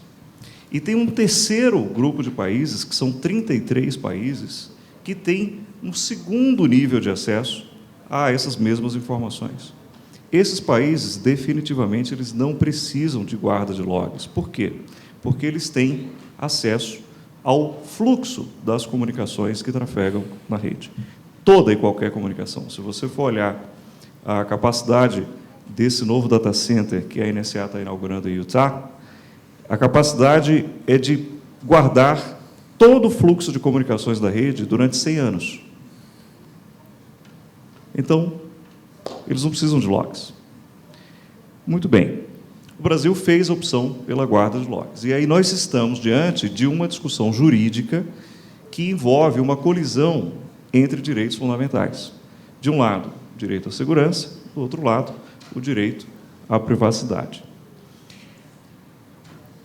Essa discussão ela não está localizada apenas no Brasil. Eu vejo que há uma preocupação com essa questão do NAT 64. Em alguns países aqui da região, tive recentemente na Argentina, o pessoal lá estava falando a mesma coisa, na Colômbia estavam falando a mesma coisa, no Uruguai, etc. Então, isso nos sinaliza uma dica interessante, que alguma solução de consenso e alguma concertação internacional terá que haver em relação a esse aspecto. E uma outra questão a doutora Neide nos advertiu, olha, eu preciso preciso investigar quem praticou um crime. Eu preciso tocar a persecução criminal. Se eu não puder circunscrever a investigação ao alvo que é suspeito de ter praticado aquele crime, eu vou ter que ampliar o escopo da minha investigação e vou incorporar nesse escopo pessoas que eu sei que não são criminosas, mas como eu não consigo distinguir, eu vou ter que iniciar algum procedimento de investigação para tentar identificar quem daquele grupo praticou ou não aquele ilícito. E aí ela citou um exemplo de uma medida extremamente invasiva, que seria a busca e apreensão. Uma outra medida também extremamente invasiva é a interceptação judicial do fluxo de dados telemáticos, que é uma técnica de investigação largamente utilizada no Brasil, que já vivenciou, inclusive, a CPI dos grampos. Eu me lembro que, há uns poucos anos atrás, havia a CPI dos grampos telefônicos. Então, o que eu quero dizer é o seguinte: nós temos que continuar um esforço, e esse esforço não é fácil, de buscar um consenso em relação a esse período de transição do IPv4 para o IPv6. Por quê? Porque eu não quero admitir como válidas e não quero admitir como default, como padrão, medidas coercitivas e invasivas, como busca e apreensão e interceptação de dados telemáticos, como sendo o padrão que será adotado daqui por diante na investigação de crimes praticados pela internet, ou crimes instrumentalizados pelas tecnologias, pela rede. Não são crimes da internet. A internet não pratica crime algum. Mas, do artigo 121 em diante do Código Penal, abro o Código Penal, leia o artigo e eu lhe dou um exemplo de um caso concreto de crimes que foram instrumentalizados com auxílio da tecnologia, inclusive crimes dolosos contra a vida, incluindo homicídios, incitação ao suicídio e por aí vai. Então, como resolver esses casos? Eu não gostaria de deixar essa decisão na mão do Poder Judiciário, por entender que o Poder Judiciário ele não compreende as dimensões técnicas e os conceitos e as implicações técnicas de determinadas decisões. A prova disso, nós temos aqui o Tribunal de Justiça de São Paulo, no caso envolvendo a Cicarelli, em que, para proteger e tutelar o direito individual naquela situação, houve uma ordem de bloqueio da plataforma como um todo. Eu também não gostaria de atribuir isso ao Congresso Nacional, no momento em que o Congresso vive uma polarização muito grande e em que uma CPI de crimes cibernéticos está em marcha, apresentando propostas absolutamente equivocadas no que diz respeito à garantia e à preservação e ao equilíbrio de direitos. Então, eu gostaria, sim, de trazer essa responsabilidade para nós, que somos aqui parte da comunidade de internet, e que nós temos esse desafio de encontrar um ponto de equilíbrio e de construir um consenso em torno dessa questão. Eu entendo que são colisões entre direitos, colisões, elas muitas vezes geram interpretações e discussões muito polarizadas, mas o meu convite é para que a gente aceite esse desafio de buscar uma solução intermediária de consenso, porque, do contrário, eu acho que atribuir isso ao Judiciário ou ao Congresso, o resultado vai ser desastroso. Obrigado. Pois bem, seguindo então, agora, aproveitando, pediria para que os integrantes aqui do painel respondessem às duas últimas ponderações, né, dos dois conselheiros, Percival e Tiago, e fizessem já suas palavras finais para que possamos seguir para o almoço. Bem, sinteticamente, a solução desse problema da porta de origem é a adoção do IPv6. Quanto antes, quanto mais rápido, melhor. Trago para vocês uma notícia que o PL 214/2014, que foi apensado ao 1589/2015, que quer combater os crimes contra a honra na internet e modifica o Marco Civil, está em votação na Comissão de Constituição e Justiça da Câmara neste momento. Então, já temos mais uma ameaça à integridade, né? Nem compreendemos direito ao alcance do Marco Civil, e já temos aí uma miríade de projetos de lei querendo retalhá-lo. Quanto à colocação do Percival, eu deixaria a um dos colegas. Obrigado. Bom, vou responder ao ponto de Percival sobre como é que os usuários podem saber o que acontece quando usam serviços na internet, e a minha resposta é que legalmente eles sabem, porque cada serviço que eles usam, cada plataforma que eles usam, é regulado por um contrato de adesão. Do acesso à internet a cada plataforma, a cada aplicativo no smartphone, cada serviço é regulado contratualmente para os termos de uso do aplicativo, do serviço, que ninguém lê nunca.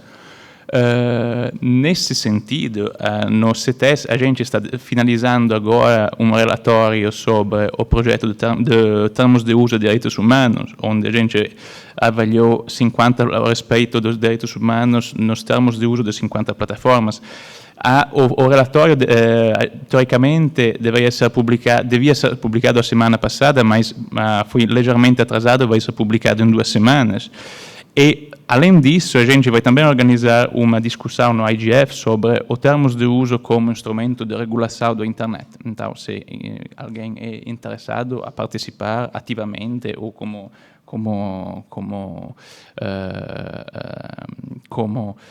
na discussão ou na audiência, é bem-vindo. O segundo ponto sobre a retenção dos dados, na Europa, a retenção dos dados foi considerada como não conforme à Carta Europeia de Proteção dos Direitos Fundamentais. Além disso, no dezembro de 2014, o Comissário pela Proteção dos Direitos Fundamentais do Conselho da Europa publicou um relatório sobre os direitos humanos e o justo processo na internet e afirmou explicitamente que a retenção de todos os dados de todos os usuários sem justificação é claramente desproporcional e não necessária, e que não deveria ser utilizada como medida para combater crime de maneira generalizada. Bom, eu acho que não tem muito o que complementar o que o Percival falou em relação à realidade, à materialidade dos delitos e do caráter instrumental que a internet tem em relação a isso.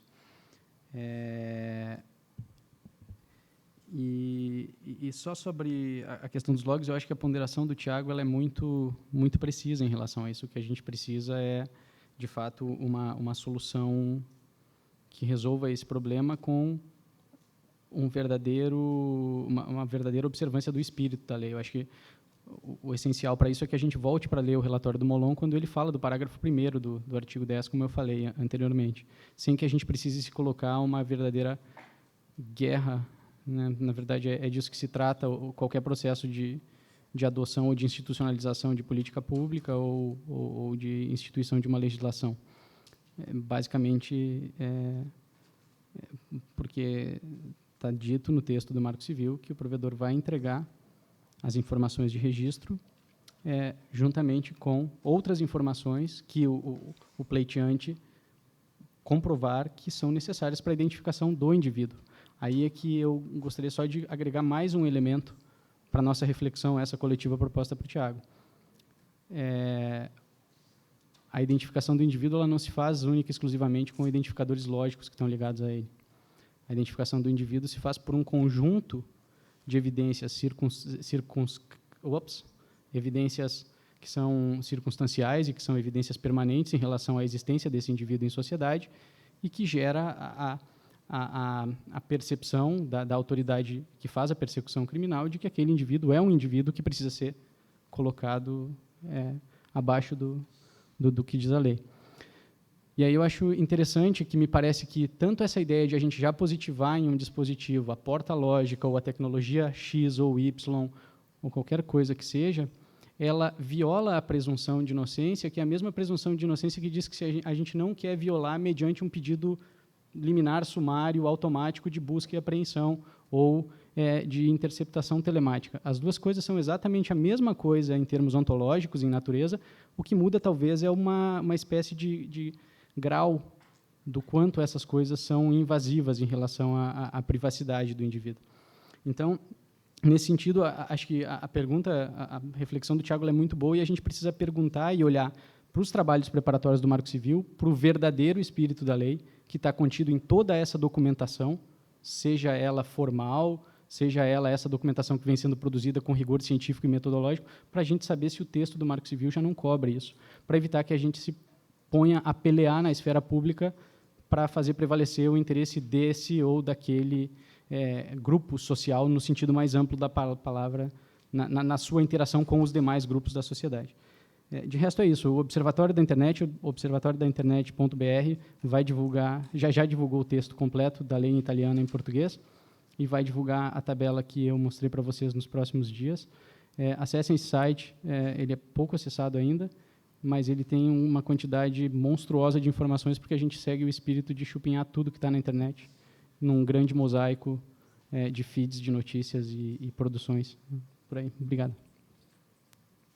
Muito bem, obrigado a todos os integrantes aqui da mesa, Omar Kaminski, Luca Belli, Diego Canabarro, e a paciência de vocês de ficarem esse tempo extra aqui antes do almoço.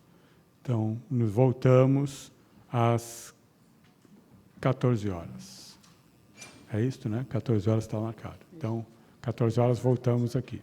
Okay? 14 não, 14h30, me desculpe. 14h30. Voltamos às 14h30. Até lá. Obrigado.